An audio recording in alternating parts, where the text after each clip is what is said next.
नमस्कार, आप देख रहे हैं एनडीटीवी इंडिया और मैं हूं आपके साथ अनंत भट्ट। शुरू करते हैं खबरों का सिलसिला। सबसे पहले बात उस मामले की जिसने पूरे देश में हड़कंप मचाया हुआ है और वो मामला है नीट पेपर लीक का। नीट और नेट एग्जाम पेपर लीक मामले की सीबीआई जांच से जुड़े कुछ अहम तथ्य हम आपको बता रहे हैं। सीबीआई ने शिक्षा मंत्रालय की शिकायत पर नीट एग्जाम पेपर लीक मामले को लेकर आईपीसी की धारा 420 जो कि धोखाधड़ी से जुड़ी हुई है, इसके तहत मामला दर्ज किया है।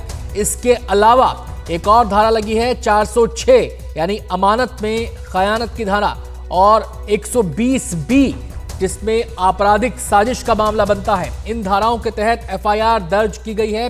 सीबीआई ने ये एक नया केस दर्ज किया है। सीबीआई बिहार पुलिस से उनकी केस डायरी और एफआईआर की कॉपी ले चुकी है। आपको बता दें कि इस मामले के तार कई राज्यों में फैले हुए हैं। सीबीआई सूत्रों के मुताबिक सीबीआई की पूरी जांच 4 चरणों के बीच की है, तो सीबीआई इस मामले को अपने हाथ में ले चुकी है। सीधे हम रुख करेंगे, संवाददाता हमारे साथ जुड़ गए हैं मुकेश सिंह सेंगर। मुकेश, ये जो अब नई एफआईआर की बात सामने आ रही है, इसकी डिटेल्स क्या है? देखिए, सीबीआई ने जो नई एफआईआर की है वो शिक्षा मंत्रालय की जो कंप्लेन है उसके बेस पर हुई है। अब इसी एफआईआर की जो जांच जो है वो सीबीआई ने शुरू कर दी है और उस सिलसिले में सीबीआई की 2 टीमें हैं। एक पटना में है बिहार में और दूसरी गोधरा में है, जहां पर राज्यों की पुलिस की तरफ से जो एफआईआर दर्ज हुई हैं उन एफआईआर को सीबीआई टेक ओवर कर रही है। वहां जो केस डायरी है उनको टेक ओवर कर रही है। साथ में जो आरोपी अरेस्ट किए गए हैं अब तक उनको सीबीआई अपनी कस्टडी में लेगी और जांच करेगी। इसके साथ में जो सीबीआई की इन्वेस्टिगेशन है वो 4 चरणों में है। पहला चरण जहां पर नीट का पेपर छापा गया, दूसरा उसका ट्रांसपोर्टेशन और तीसरा जहां पेपर स्टोर किया गया और चौथा जिन सेंटरों में ये पेपर जो एग्जाम था वो हुआ वहां पर जो पेपर लिया गया। इन 4 चरणों में कहां पर लीकेज हुआ है, कहां पर कमी रह गई, उसकी जांच सीबीआई करेगी। सीबीआई के मुताबिक जो नीट की परीक्षा होती है और खासतौर से जो एनटीए है वहां पर परीक्षा करवाने का जो प्रावधान होता है वो काफी सीक्रेट होता है। तो ऐसे में कहां पर इस तरह से पेपर में कमी हुई, कहां पर इस तरह से लीकेज हुआ कि पेपर लीक हो गया, इसको लेकर जांच चल रही है। वहीं जो अधिकारी जो एनटीए के जो सीधे तौर पर इस एग्जाम को करवाने से जुड़े हुए हैं उन अधिकारियों के बारे में भी सीबीआई जांच करेगी। वो सारे अधिकारी सीबीआई के रडार पर हैं, उनसे भी जांच की जाएगी। इसके साथ ही सीबीआई ने अब तक जांच में 8 फोन सीज किए हैं। इन फोन को सीएफएसएल जांच के लिए भेजा गया है, यानी कि जो सीबीआई की सेंट्रल फॉरेंसिक साइंस लेबोरेटरी है वहां पर इन फोन्स को जांच के लिए भेजा गया है। इन फोनों में क्या डेटा है, लोग किस किस से बात कर रहे थे, उसकी जांच ये करेंगे। इसके साथ में जो सबसे बड़ी बात मैं बताने जा रहा हूं वो ये है कि सीबीआई के पास 1000 लोगों का डेटा है, यानी उनके फोन नंबर्स हैं, उनके डिटेल्स हैं, उनकी फोटो हैं। ये वो लोग हैं जो अब तक देश के अलग अलग एग्जाम में जो पेपर लीक हुए हैं उनमें या तो एक्यूज यानी आरोपी रहे हैं या फिर उनसे जुड़े रहे हैं। ऐसे 1000 लोगों का डेटा सीबीआई के पास है जो सीबीआई ने अपने पास सुरक्षित रखा हुआ है। उस डेटा से इस केस में जितने लोग नाम सामने आ रहे हैं उनके नामों को मैच किया जाएगा और सीधे तौर पर सीबीआई को मालूम चल जाएगा कि कौन कौन से लोग इसमें शामिल हैं। तो उस डेटा की भी स्टडी की जा रही है और डेटा से जो अब तक एक्यूज पकड़े गए हैं या जो इनके नाम आ रहे हैं उनको डेटा से मैच किया जाएगा। तो सीबीआई जो जांच कर रही है उसमें मैनुअल जांच के साथ साथ जो तकनीकी जांच है, जो साइंटिफिक जांच है, उसको भी सीबीआई कर रही है ताकि इस केस को अपने अंजाम तक वो पहुंचा पाए। जी मुकेश, आपने बताया कि सीबीआई अपनी जांच को 4 चरणों में लेकर चल रही है, यानी कि जो अलग अलग स्टेजेस हैं टेस्ट से जुड़ी हुई उनको अपनी जांच के दायरे में वो ले रही है, वो उसके तहत वो जांच को आगे बढ़ाएगी। लेकिन सवाल मेरा ये है कि जो लोग पकड़े गए हैं, जिन लोगों के नाम सामने आए हैं, उनसे पूछताछ का सिलसिला कब से शुरू हो जाएगा? दूसरा सवाल, जो एनटीए के अधिकारी हैं जो इस पूरे मामले से जुड़े हुए हैं, उनसे पूछताछ का सिलसिला कब से शुरू हो जाएगा? देखिए, जो लोग पकड़े गए हैं उनसे बहुत जल्दी ही पूछताछ शुरू होगी, क्योंकि सीबीआई ने केस डायरी और जो एफआईआर है वो अपने कब्जे में ले ली है। तो बहुत जल्दी ही सीबीआई जो बाकी के आरोपी पकड़े गए हैं उन्हें अपनी कस्टडी में लेगी। लेकिन जो सीबीआई के सूत्र हैं उनका कहना यह है कि इस केस में लार्जर कॉन्स्पिरेसी की जांच करनी है, क्योंकि ये तो वो चेहरे हैं जिन्होंने पैसे दिए या जो सॉल्वर है या जो पेपर लीक करने वाले हैं। लेकिन इसके पीछे बड़े चेहरे कौन हैं? जब 30 से 40 लाख रुपए में एक पेपर बेचा जा रहा है, तो निश्चित तौर पर इसके पीछे हो सकता है कि एनटीए के कोई जो बोर्ड के डायरेक्टर्स हैं वो भी इसमें शामिल हो, एनटीए के कुछ अधिकारी शामिल हो, या और बड़े चेहरे इसके पीछे हो सकते हैं। तो सीबीआई के मुताबिक वो एक कॉम्प्रिहेंसिव जांच कर रही है, एक व्यापक जांच कर रही है, और साथ में लार्जर जो कॉन्स्पिरेसी है इसके पीछे, उसको लेकर वो जांच कर रही है। और जो अभी तक एक्यूज पकड़े गए हैं अलग अलग राज्यों में, चाहे वो गुजरात हो, महाराष्ट्र हो या फिर बिहार हो, उन आरोपियों से सीबीआई तो पूछताछ करेगी, लेकिन सीबीआई इसके पीछे कौन लोग हैं, पर्दे के पीछे कौन लोग हैं, उसको लेकर भी जांच कर रही है। और निश्चित तौर पर जो एनटीए के अधिकारी हैं वो सीबीआई के रडार पर हैं। और अगर ये जांच में सामने आता है कि एनटीए के अधिकारी भी इसमें इन्वॉल्व हैं, तो वो भी गिरफ्तार किए जाएंगे। यानी कि जो आरोपी अब तक पकड़े गए हैं उसके अलावा एनटीए के अधिकारी अगर जांच में उनके नाम सामने आए तो उनको भी छोड़ा नहीं जाएगा। जी मुकेश, जब से ये मामला सामने आया है तो ये मामला जो शुरुआत में इसको लेकर सवाल उठे वो ग्रेस मार्क्स के इर्द गिर्द पूरे मामले को लेकर सवाल उठते रहे। 1563 छात्रों की बात होती रही, उनकी दोबारा परीक्षा की बात होती रही, ये कहा गया कि ऐसा कुछ भी नहीं है पेपर लीक जैसा। लेकिन अब जैसे जैसे ये केस खुल रहा है और इसके तार अलग अलग राज्यों में, महाराष्ट्र में जा रहे हैं, गुजरात में जा रहे हैं, झारखंड में जा रहे हैं, बिहार में जा रहे हैं, अलग अलग राज्यों में इसके मामले के तार जुड़ते नजर आ रहे हैं। तो ऐसे में क्या ये मामला अब मान लिया जाए कि ये एक प्रकार से ओपन होता जा रहा है पेपर लीक के तौर पर ही? देखिए, बिल्कुल अगर हम बात करें तो एनटीए का जो मामला है, जो पेपर गड़बड़ी का मामला है, इसमें जो गड़बड़ियां हैं वो कई चरणों में है। एक तो ग्रेस मार्क को लेकर गड़बड़ी है जिसमें पहले से आरोप लग रहे थे। दूसरा, जो बिहार पुलिस ने जांच की उसमें ये बात सामने आ गई है कि पेपर लीक हुआ था, तो पेपर भी लीक हुआ है, सॉल्वर भी बैठे हैं एग्जाम में, ये बात भी सामने आई है। तो इस पूरे एग्जाम में कई चरणों में गड़बड़ी है और सीबीआई इस एग्जाम के हर चरण को देखेगी, कहां कहां पर गड़बड़ी हुई, कहां कहां पर पेपर लीक किया गया, ग्रेस मार्क देने का जो प्रावधान था वो सही था या गलत था। तो सीबीआई की जांच के दायरे में इस एग्जाम को लेकर सारे एंगल से जांच करेगी और ये देखेगी कि कहां कहां पर गड़बड़ियां हुई हैं। और जो जो लोग इसमें शामिल हैं, चाहे वो कितने भी बड़े लोग हों, जो सीबीआई के सूत्र हमारे बता रहे हैं कि कितने भी बड़े लोग इसमें शामिल हों, सभी को किसी को भी छोड़ा नहीं जाएगा, चाहे वो पेपर लीक करने वाले हों, एग्जाम सेंटर में बैठने वाले हों, या फिर पेपर बेचने वाले हों, या फिर सॉल्वर हो, या फिर उसके पीछे लोग हों, सभी के खिलाफ कानूनी कार्रवाई की जाएगी। बहुत बहुत शुक्रिया मुकेश, विस्तार से इतनी व्यापक जानकारियां हमारे दर्शकों तक पहुंचाने के लिए। तो ये मामला अब बड़ा होता जा रहा है, इसका कैनवस बड़ा होता जा रहा है। और जैसा कि मुकेश ने बताया कि अब मसला केवल ये नहीं रह गया है कि किन लोगों ने पेपर लीक कराया, किन लोगों के जरिए पेपर लीक हुआ, कौन कौन इसमें शामिल थे, बल्कि असल खिलाड़ी कौन है जो पर्दे के पीछे रहकर इस पूरे खेल को खेलते हैं, छात्रों के भविष्य के साथ खिलवाड़ करते हैं। सीबीआई की कोशिश होगी कि उनकी गर्दनों तक उसके हाथ पहुंचे और उनको भी बेनकाब किया जाए। तो लगातार सीबीआई तेजी से इस मामले में आगे बढ़ रही है और उसी तेजी की तस्वीरें अब हम आपको दिखाने जा रहे हैं। सीबीआई की टीम के 2 सदस्य पटना पहुंचे हैं। आपको बता दें कि बिहार में सबसे पहले पेपर लीक को लेकर आवाजें उठी थी और वहीं से यह मामला शुरू हुआ था कि पेपर लीक हुआ है। जबकि शुरुआत में जब बात उठी थी, अगर हम इस पेपर की बात करें तो ग्रेस मार्क्स की बात थी, लेकिन बिहार से पेपर लीक की जांच की बातें सामने आई। केस का हैंडओवर लेने पहुंची है सीबीआई की टीम। ईओयू यानी कि बिहार पुलिस की जो आर्थिक अपराध शाखा है उसके कार्यालय सीबीआई टीम पहुंची। सीबीआई कार्यालय में टीम के साथ बैठक की।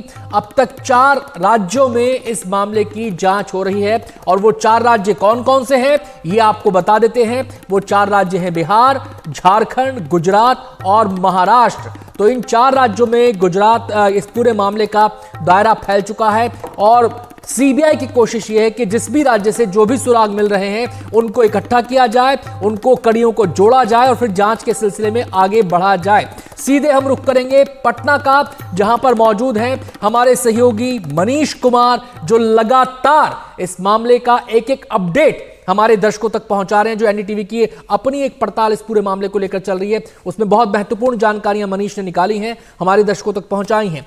मनीष, आज पटना सीबीआई टीम पहुंची, पूरा का पूरा वो जो पूरी जांच का सिलसिला है क्या रहा, क्या क्या सीबीआई की टीम ने यहां पर किया और क्या क्या हुआ? देखिए आनंद, सबसे बड़ी बात है कि अभी जो सीबीआई की टीम कर रही है, जो ऑफिशियल फॉर्मेलिटी होती है, कभी भी जब आप केस को टेक ओवर करते हैं तो आप जो भी उसकी जांच अभी तक चल रही थी, जिसके द्वारा जांच चल रही थी, तो अभी तक ये जांच कल देर शाम तक ईओयू के द्वारा चल रही थी, तो अब उन्होंने उसका टेक ओवर किया है। जो इस केस के संबंध में जो भी साक्ष्य हैं, जो केस डायरियां हैं, वो सारा कुछ उन्होंने रिसीव किया है।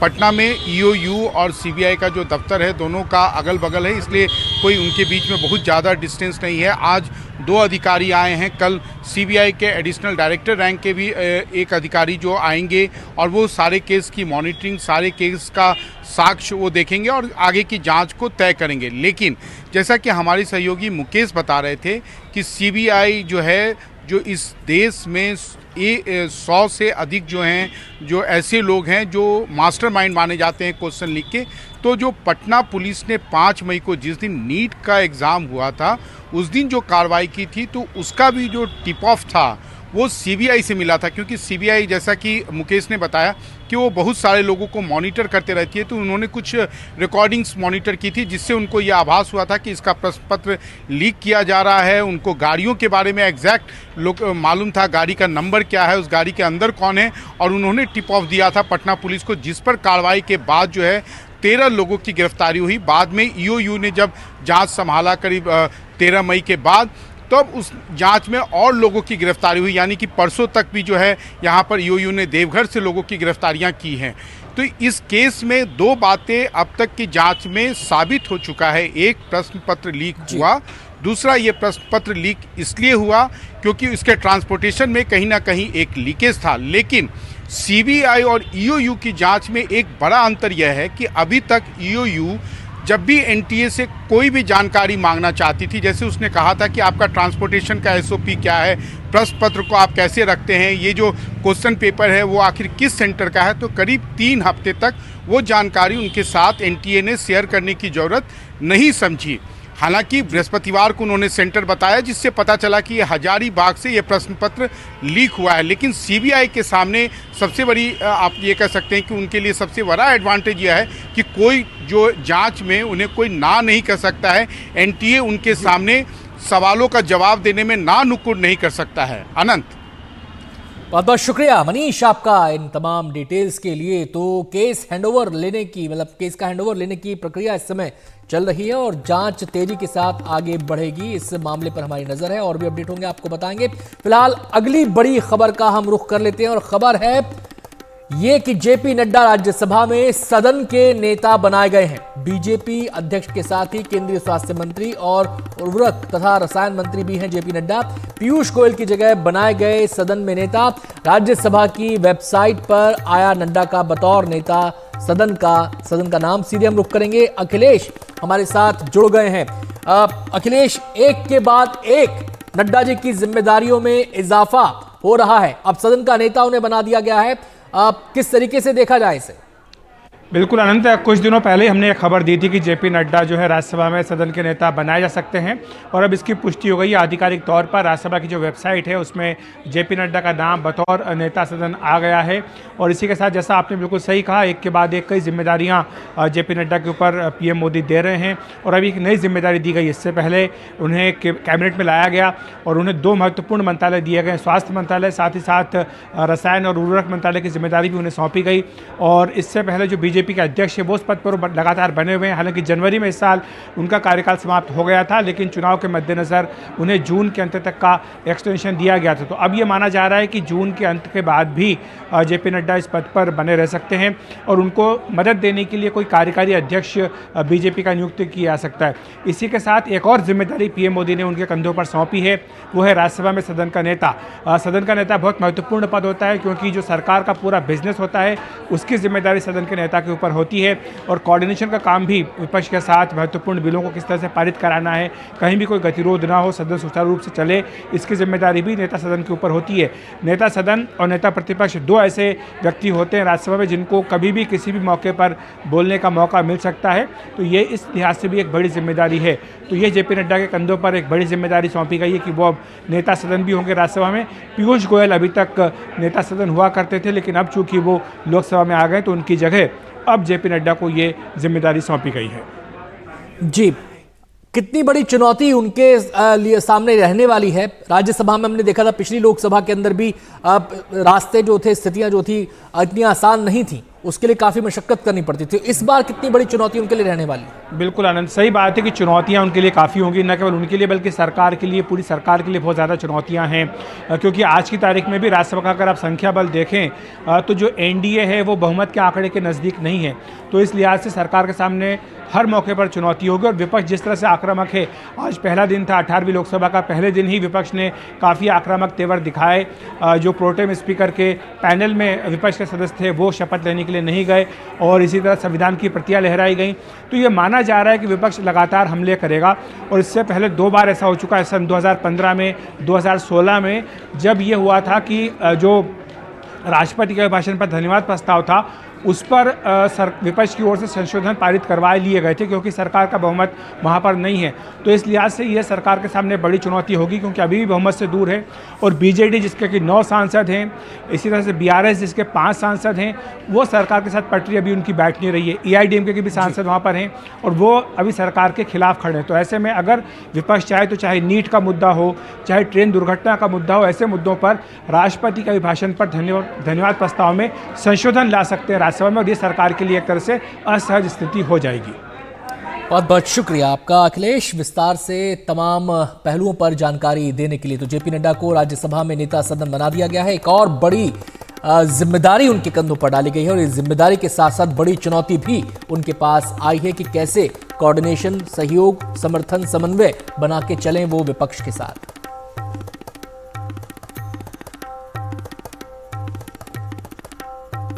और अब आपके लिए एक सवाल जिस पर आप हमें अपनी राय क्यूआर कोड को स्कैन करके दे सकते हैं और अपना जवाब भेज सकते हैं। सवाल क्या है ये सुन लीजिए। सवाल है, क्या दिल्ली में जल संकट के पीछे राजनीति है? आपको क्या लगता है? आप अपनी बात, अपना जवाब हमें बता सकते हैं। दिल्ली में आपको बता दें कि पिछले कई दिनों से लोगों को पानी की किल्लत का सामना करना पड़ रहा है। टैंकर से पानी की सप्लाई की जा रही है।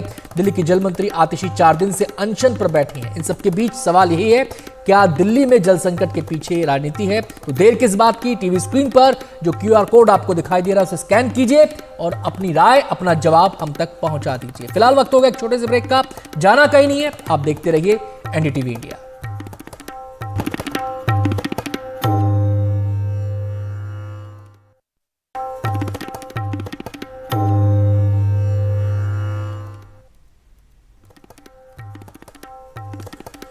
एक बार फिर से बात करेंगे नीट यूजी पेपर लीक मामले की, जिसकी जांच में अब तक एनडीटीवी ने कई चौंकाने वाले खुलासे किए हैं। सूत्रों के मुताबिक झारखंड के हजारीबाग से पेपर लीक हुआ था।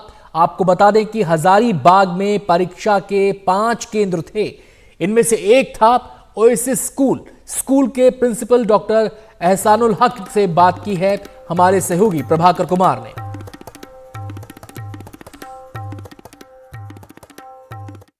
बिहार यूयू के जांच का दायरा जब हजारीबाग पहुंचा नीट पेपर लीक घोटाले में, तो एक स्कूल का नाम आया, ओएसिस स्कूल, और एसबीआई बैंक और ब्लू डार्ट कुरियर, इन 3 जगहों पे एजेंसी ने जांच की। हम अभी मौजूद हैं ओएसिस स्कूल में। यहाँ के प्रिंसिपल डॉक्टर एहसानुल हक हैं। उनसे बात करते हैं, समझते हैं कि यूयू ने यहाँ पे किस तरह की पूछताछ की और इनके स्कूल का नाम आ क्यों रहा है। ये बताइए कि एक तो आपका जो स्कूल का नाम आ रहा है एक गलत चीज़ में आ रहा है। जी, तो ये क्यों आ रहा है, ऐसा क्यों हो रहा है? सर, एक इम्पॉर्टेंट बात ये है कि जब ईओयू की टीम यहाँ आई थी तो उन्होंने कहा कि उन्हें एक प्रश्न पत्र मिला था पटना में। जो प्रश्न पत्र का जो नंबर था, इत्तेफाक से वो नंबर हमारे स्कूल में आवंटित था। और जब हमारे स्कूल में आवंटित था तो वो बच्ची जिसका अंकित नंबर था, उन्होंने यहाँ एग्ज़ाम दिया। वहाँ प्रश्न पत्र एक दिन पहले कैसे पहुँचा, हमें इसकी कोई जानकारी नहीं है। ईओयू की टीम ने पूरा यहाँ जांच किया और जांच के दौरान देखा कि हमने पूरी तरह से सहयोग किया। उन्होंने सब कुछ देखा कि सब कुछ हमारे यहाँ सिस्टम ओके था। हमारे यहाँ जिस दिन एग्ज़ाम था उस दिन बढ़िया से एग्ज़ाम हुआ। हमारे यहाँ किसी तरह की कोई भी गड़बड़ी की आशंका नहीं थी। जब एग्ज़ाम होता है तो उस दौरान कई सारे स्टेक होल्डर्स इन्वॉल्व होते हैं। आप देखेंगे कि वहाँ पे एक CS होता है, ऑब्जर्वर होता है, 2 डिप्टी CS होते हैं, 2 इन्विजिलेटर्स होते हैं और 2 नीट एस्पिरेंट कैंडिडेट्स भी होते हैं जो गवाही देते हैं, सत्यापित करते हैं कि वो बॉक्सेस जो ट्रंक्स है वो पूरी तरह से सील्ड है। सबसे पहले आप देखेंगे कि आयरन बॉक्सेस के ऊपर में गत्ते का, कूट का कवर होता है, जो कवर। अब मुझे बताया गया कि ये 7 लेयर की पैकिंग होती है। ये 7 लेयर, आप हमारे दर्शकों को समझाइए। जी, ये 7 लेयर में बॉक्सेस की पैकिंग होती है। सबसे ऊपर में गत्ते का, कूट का कवर होता है, उसके ऊपर में टेपिंग होती है, तो जो बिल्कुल ठीक ठाक था। उसके बाद सेकेंड लेयर में पैकिंग होती है, आयरन ट्रंक्स होता है जिसमें 2 तरह के ताले होते हैं। एक डिजिटल लॉक जिसे खुद स्वयं खुलना होता है एक डेजिग्नेटेड टाइम पर, और दूसरा एक लॉक होता है जिसे एक आरी के माध्यम से कट करना पड़ता है, जो नॉर्मल प्रैक्टिस है। तो ये दोनों ताले भी वहाँ लगे हुए थे। उसके बाद थर्डली एक बड़ा पैकेट होता है जिसके अंदर वो सारा कवर्ड होता है। इसी तरह से लास्ट में 7वां पैकेट होता है क्वेश्चन बुकलेट का, जो क्वेश्चन बुकलेट खुलता है क्लासरूम में फिर से 2 स्टूडेंट्स की गवाही में।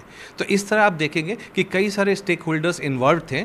2 बच्चे यहाँ पे इन्वॉल्व थे, 2 बच्चे क्लासरूम में इन्वॉल्व थे जो खुद एस्पिरेंट्स थे। उन्होंने किसी तरह का कोई कंप्लेंट नहीं किया। ऑब्जर्वर हमारे यहाँ मौजूद थे जिससे किसी तरह का कोई कंप्लेंट नहीं किया। इन्विजिलेटर्स थे जिन्होंने किसी तरह का कोई कंप्लेंट नहीं किया। NTA कंप्लीटली विजिलेंट रहती है थ्रू आउट इस प्रोसीड्यूर का, जो कैमरे में। तो ये जो बात टैंपरिंग की आ रही है वो आप समझाइए, क्या था वो टैंपरिंग का मामला? जो EOU बोल रहा है कि जो पैकेट आपके यहाँ आया था वो टैंपरिंग हुई थी। जी सर, ये सपोज ये क्वेश्चन का बुकलेट है। इतना बड़ा क्वेश्चन का ऑलमोस्ट एक बुकलेट होता है जो प्लास्टिक कवर में पैक्ड होता है। इसमें सेल्फ एडहेसिव होता है जो खुल नहीं सकता है, जिसे कैंची से काटना पड़ता है वो उस बुकलेट को निकालने के लिए। और ये प्रोसेस होती है क्लासरूम में in the presence of all the candidate. 24 students एक क्लासरूम में होते हैं। तो इसे कैंची से क्लासरूम में काटा गया। बच्चों ने देखा कि ये बिल्कुल ठीक ठाक था, इन्विजिलेटर्स ने देखा बिल्कुल ठीक ठाक था, ऑब्जर्वर ने देखा बिल्कुल ठीक ठाक था। ये कटा और ये कटने के बाद इस तरह का बुकलेट निकलता है जिसमें एक सील यहाँ पे इस तरह की होती है। बच्चे ने भी देखा कि हाँ वो प्रॉपरली सील था और बच्चे इस बात की गवाही दिए और निकाल कर उसे बच्चे ने अपने आंसर्स अटेम्प्ट करना शुरू कर दिया। अब जो EOU की टीम आई थी उनका ये कहना था कि इस आंसर बुकलेट के यहाँ पे, ये इस साइड में कहीं से टेम्परिंग था और उसको बढ़िया से ग्लू से किसी ने पेस्ट कर दिया था, जो कि कॉमन लोगों के बस की बात नहीं है।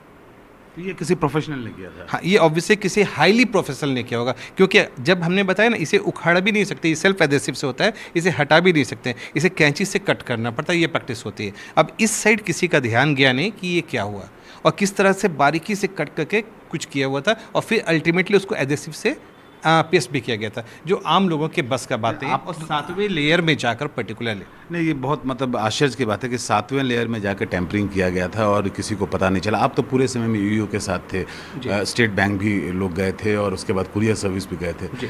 वीक लिंक क्या दिख रहा है आपको इसमें? इसमें सबसे वीक लिंक जो दिख रहा है, जो EOU के ऑफिशियल्स ने देखा है, वो था कुरियर सर्विसेज। कि रांची में NTA ने क्वेश्चन पैकेट्स वहाँ पहुँचवाया और उसके बाद वहाँ से, जैसे कि EOU के सामने कुरियर के कर्मचारियों ने बताया कि वहाँ से नेटवर्क की गाड़ी से वो कितने दिन पहले आया था पेपर? वो 3 तारीख को हजारीबाग के ओरिया पहुंचा, जो ब्लू डार्ट की एग्जाम था 4 तारीख को। एग्जाम था 5 तारीख को। 5 तारीख को, 3 तारीख को रांची क्वेश्चन पेपर पहुंचा जी, और 3 तारीख को हजारीबाग के ब्लू डार्ट के जो ऑफिस है वहाँ पे किसी नेटवर्क की गाड़ी से वो वहाँ पहुँचा और फिर वहाँ से ई-रिक्शा के माध्यम से बैंक पहुँचाया गया। तो 3 तारीख को क्वेश्चन पेपर ब्लू डार्ट ने हजारीबाग के ओरिया स्थित अपने ऑफिस में पहुंचाया और फिर वहां से ई-रिक्शा के माध्यम से बैंक पहुंचाया। EOU के ऑफिसर से बहुत डांटा फटकारा उन लोगों को कि इतना संवेदनशील पेपर का इस तरह से कैसे वो लोग मिस हैंडलिंग कर सकते हैं, कि जब गाड़ी आ रही थी गाड़ी में सिक्योरिटी क्यों नहीं था और ई-रिक्शा से इतना संवेदनशील पेपर कैसे पहुंचाया गया, वो भी जो शहर के बाहर है। तो क्या वो इनको शक ये है कि जो टैम्परिंग है या जो भी वो बात कर रहे हैं वो कुरियर सर्विस के ट्रांजिट के दौरान हुआ? मोस्ट प्रॉब्ली जब लोग डिस्कस कर रहे थे यही कह रहे थे कि इस तरह की कई सारी घटनाएं पहले भी हो चुकी है और उस पर ट्रांसपोर्ट वाले रिस्पॉन्सिबल रहे हैं जहां इस तरह की घटनाएं होती है। आई एम वेरी श्योर कि यहाँ सब कुछ सबके सामने था, यहाँ कोई पॉसिबिलिटी नहीं है और ये मिस हैंडलिंग बैंक और स्कूल के लेवल पे ऐसा कुछ नहीं है, ये वो लोग भी संतुष्ट थे इस बात? ये वो लोग भी इस बात से संतुष्ट है। चलिए, बहुत बहुत धन्यवाद। तो एक बात मैं और जोड़ना चाहूँगा कि ये सारी बातें ओके थी, सब ठीक ठाक था। हमारे यहाँ एग्ज़ाम 5 तारीख को हुआ और ऑब्वियसली जो भी सेंटर सुपरिटेंडेंट होते हैं, ऑब्जर्वर होते हैं, सिटी कोऑर्डिनेटर होते हैं, वो 5 तारीख को बैंक से क्वेश्चन पेपर्स लाते हैं। और जिस तरह खबर आ रही है मीडिया के थ्रू या कई सारे जगहों से कि 4 तारीख को ही क्वेश्चन वहाँ अवेलेबल थे, ये बहुत बड़ी जांच का विषय है कि 4 तारीख को क्वेश्चन पेपर वहाँ अवेलेबल कैसे हो गए।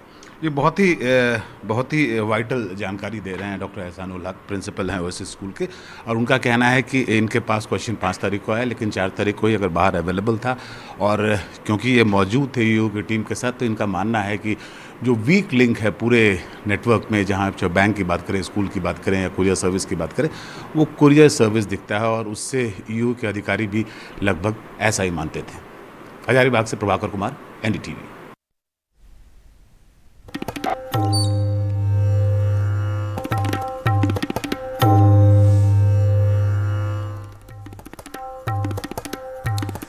ब्रेक के बाद एक बार फिर से आपका स्वागत है, और अपने बुलेटिन के इस हिस्से में हम बात करेंगे उस समस्या की, उस बुराई की जिसका शिकार अक्सर लोग हो जाते हैं, और शिकार भी इस कदर हो जाते हैं कि कई बार लोग अपनी जान तक दे बैठते हैं।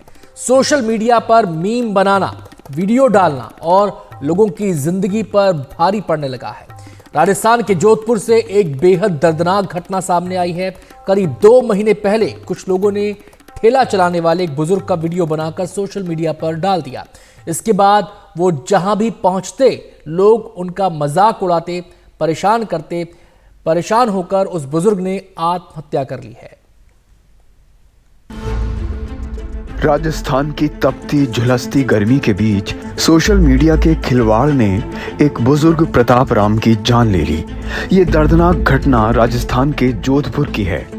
रेहड़ी चलाकर गुजारा करने वाले इस शख्स की 2 महीने से ट्रोलिंग हो रही थी। बताया जा रहा है कि करीब 2 महीने पहले एक जापानी महिला पर्यटक मगुनी मारवाड़ घूमने आई थी। उसने इस बुजुर्ग से कुछ पूछा। बुजुर्ग ने कहा कि क्या आपको भंगार लेना है। महिला के दोस्त ने ये वीडियो बनाया और अपने इंस्टाग्राम पर डाल दिया। ये वीडियो इतना वायरल हुआ कि हर जगह इस बुजुर्ग का मजाक बनने लगा। प्रताप राम ने इससे परेशान होकर पेड़ से लटक कर जान दे दी। एक घटना आई है जिसमें किसी बुजुर्ग का मीम्स वगैरह बनाया, रील्स वगैरह बनाई, उनको परेशान किया गया, और जिससे दुखी होकर, प्रताड़ित होकर उन्होंने आत्महत्या कर ली। ये बड़ी ही दुखद, शर्मसार कर देने वाली और मर्माहत करने वाली घटना है। बताया जा रहा है कि रविवार को भी कुछ लोग वीडियो को लेकर प्रताप राम को चिढ़ा रहे थे। इसके बाद प्रताप राम ने लोहावट क्षेत्र में फलौदी स्टेट हाईवे के पास ठेला छोड़ पेड़ पर चढ़कर लोगों की मौजूदगी में फंदा लगाकर जान दे दी। बुजुर्ग बाड़मेर का रहने वाला था। पुलिस का कहना है कि इस मामले की पूरी जांच की जाएगी। पुलिस अपना काम करेगी। जो भी लोग इसके पीछे हैं, जिन्होंने भी प्रताड़ित किया है, जिन्होंने भी परेशान किया है, चाहे जिस उद्देश्य से भी किया है, यदि इस हद तक परेशान किया है कि कोई आदमी कोई दूसरा रास्ता चारा न पाकर आत्महत्या कर ले, तो उसके खिलाफ कानून अपना काम करेगा, सख्त कार्रवाई की जाएगी। ये सोशल मीडिया का जानलेवा पहलू है। फॉलो और लाइक की दुनिया में अब तक बड़े लोगों की ट्रोलिंग का चलन था। अब एक गरीब भी इसकी चपेट में है। इससे पता चलता है कि सोशल मीडिया कैसे एक एंटी सोशल मीडिया में बदलता जा रहा है। जोधपुर से अरुण हर्ष के साथ जयपुर से सुशांत पारीक की रिपोर्ट। सोशल मीडिया के जमाने में ट्रोलिंग नई बात नहीं है। आम आदमी से लेकर सेलेब्स तक ट्रोलिंग का शिकार होते हैं, लेकिन कई बार ये ट्रोलिंग हदों को पार कर जाती है और जिसे ट्रोल किया जा रहा होता है उसका जीना मुहाल हो जाता है। ऐसे में कई सवाल हमारे सामने हैं, और सवाल ये है कि सोशल मीडिया ट्रोलिंग कितनी खतरनाक है। सोशल मीडिया ट्रोलिंग का सामना कैसे किया जाए। जितना दायरा इसका बढ़ता जा रहा है, ऐसे में सवाल अहम हो जाता है। ट्रोलर्स पर लगाम कैसे लगाई जाए, ये भी अहम है। क्या हिंदुस्तान में कानून ट्रोलिंग से निपटने में सक्षम है? क्या वो कानूनी प्रावधान है जो ट्रोलर्स को उनकी लगाम कस सकें? क्या ट्रोलिंग के मामले में सोशल मीडिया प्लेटफॉर्म्स की जिम्मेदारी बनती है? तमाम पहलुओं पर हम अपनी चर्चा को आगे बढ़ाएंगे। खास मेहमान हमारे साथ जुड़ गए हैं। विनीत कुमार उनका नाम है, सोशल मीडिया एक्सपर्ट के तौर पर हमारे साथ जुड़ रहे हैं। विनीत, बहुत बहुत स्वागत है आपका। ये बुजुर्ग की कहानी आपने सुनी, राजस्थान से आई है। यहाँ पर 2 पहलू हैं। एक तो सोशल मीडिया पर वीडियो वायरल हुआ, ट्रोलिंग वहां से शुरू हुई और समाज में आ गई, यानी कि उनकी रियल जिंदगी में आ गई। वो केवल सोशल मीडिया प्लेटफॉर्म पर ट्रोल नहीं हुए बल्कि असल जिंदगी में भी ट्रोल हुए। अब सवाल ये है कि ये जो बढ़ता दायरा है ट्रोलिंग का, लगातार ऐसे मामले सामने आ रहे हैं, कितनी बड़ी बुराई ये बन चुका है।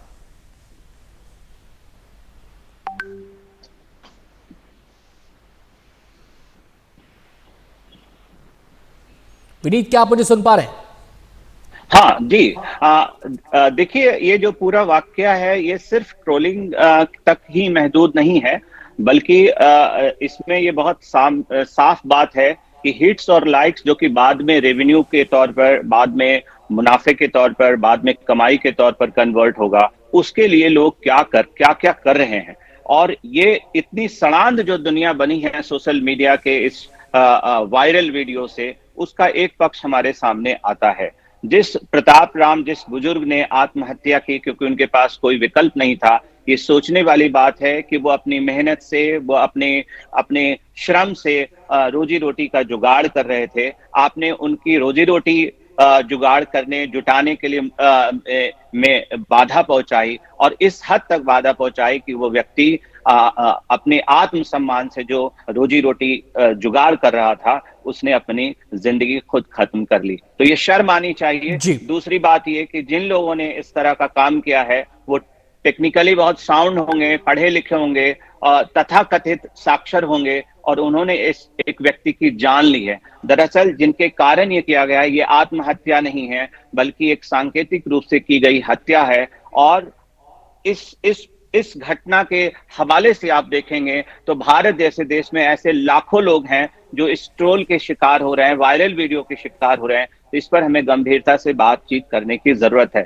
लेकिन इसमें मैं एक चीज जोड़ देता हूं कि ये सिर्फ पढ़े लिखे होने और ना पढ़े लिखे होने का मामला नहीं है, ये मानवीय संवेदना के होने और ना होने का मामला है। आप कितने क्रूर होते चले जाते हैं अपनी कमाई के लिए, हिट्स और लाइक्स के लिए, कि आपको आगे पीछे कुछ भी दिखाई नहीं देता। सोशल मीडिया पर हम देखते हैं जिस भाषा का इस्तेमाल होता है, जिस मानसिकता का वहां पर प्रदर्शन किया जाता है, वहां पर संवेदनाओं का तो कोई मायने बचे ही नहीं, ऐसा लगता है। लेकिन मेरा सवाल आपसे यह है कि कोई शख्स अगर ट्रोलर्स के निशाने पर आ गया है तो एक सीमा होती है हर चीज की, कब तो वो सचेत हो जाए और कब वो कानूनी मदद ले सकता है, कैसे वो आगे बढ़ सकता है ट्रोलर्स के खिलाफ कि उन पर कार्रवाई हो जाए, उन पर अंकुश लग सके।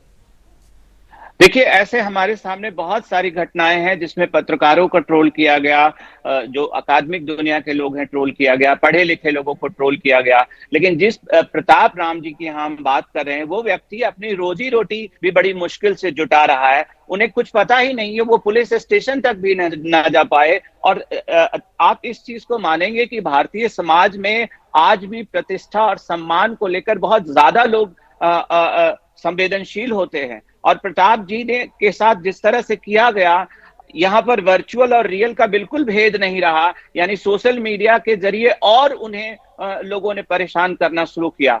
तो ये बात तो तब होती जब प्रताप राम जी जैसे के जगह कोई बहुत पढ़ा लिखा व्यक्ति होता, वो जाता पुलिस स्टेशन में शिकायत करता, उस पर कार्रवाई होती। लेकिन ये महीनों तक घटना चलती रही। और दुर्भाग्य है कि प्रताप राम जी के पास ऐसा कोई व्यक्ति नहीं पहुंचता है, या किसी भी व्यक्ति के भीतर यह संवेदना पैदा नहीं होती कि उनके हवाले से वो शिकायत करे, पुलिस को बताए कि इस तरह से इस बुजुर्ग के साथ किया जा रहा है। और महीनों ये घटना होती रही, वर्चुअल स्पेस पर भी और रियल स्पेस पर।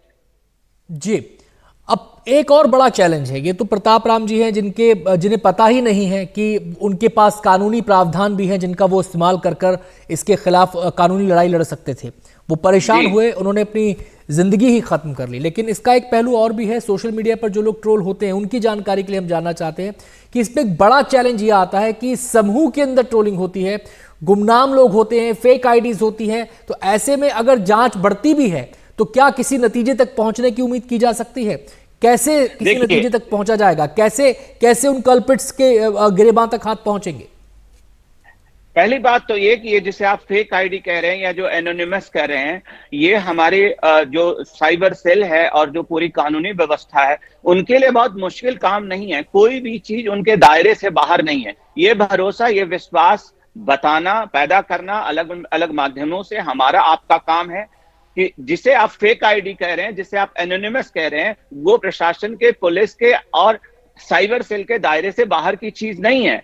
इसलिए आप जिस आईडी से आप पर इस तरह से ट्रोलिंग हो रही है, आप उसके हवाले से ही शिकायत करें, पहले शिकायत तो करें। और दूसरी बात ये कि ये भरोसा पैदा किया जाना बेहद जरूरी है कि इस तरह की शिकायत किए जाने से पुलिस की तरफ से कार्रवाई होती है। जब ये भरोसा हमारे सामने होगा, जब एक के बाद एक इस तरह की घटनाएं सामने आएगी कि शिकायत के बाद फौरी कार्रवाई हुई है, तो मुझे लगता है कि इस पर अंकुश लगेगा, लगाम होगा। लेकिन इससे पहले जरूरी बात है कि प्रताप राम जी जैसे लाखों लोग हैं जिन्हें जानकारी नहीं होती कि उनके वीडियो बनाए जा रहे हैं, ये वीडियो वायरल होंगे और ये वायरल वीडियो एक ऐसा पब्लिक स्फीयर तैयार करेगा जिसमें कि वो अपमानित किए जाएंगे, बेइज्जत किए जाएंगे, ट्रोल किए जाएंगे। तो ये सबसे बड़ी चुनौती है। एक खुले परिवेश में किसका कौन वीडियो बना रहा है, उसका क्या कैसे इस्तेमाल कर रहा है, ये एक सामान्य व्यक्ति इस पर बहुत गौर नहीं करता।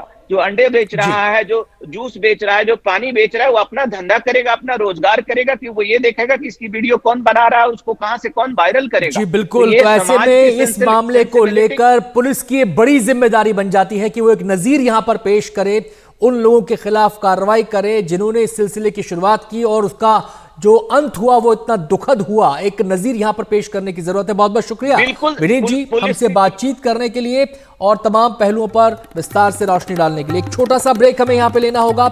आप देखते रहिए एनडीटीवी इंडिया।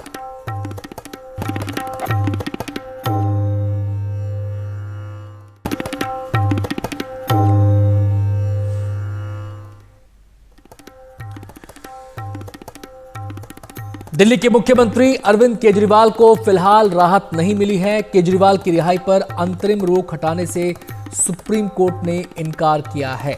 सुप्रीम कोर्ट ने कहा है कि हमें हाईकोर्ट के फैसले का इंतजार करना चाहिए। हाईकोर्ट ने फैसला सुरक्षित रखा है, इसमें दखल देना उचित नहीं होगा। इसके अलावा जमानत पर रोक के खिलाफ केजरीवाल की याचिका पर सुप्रीम कोर्ट बुधवार को सुनवाई करेगा। राउज एवेन्यू कोर्ट के जमानत आदेश पर हाईकोर्ट ने रोक लगा दी थी और अपना फैसला सुरक्षित रखा था।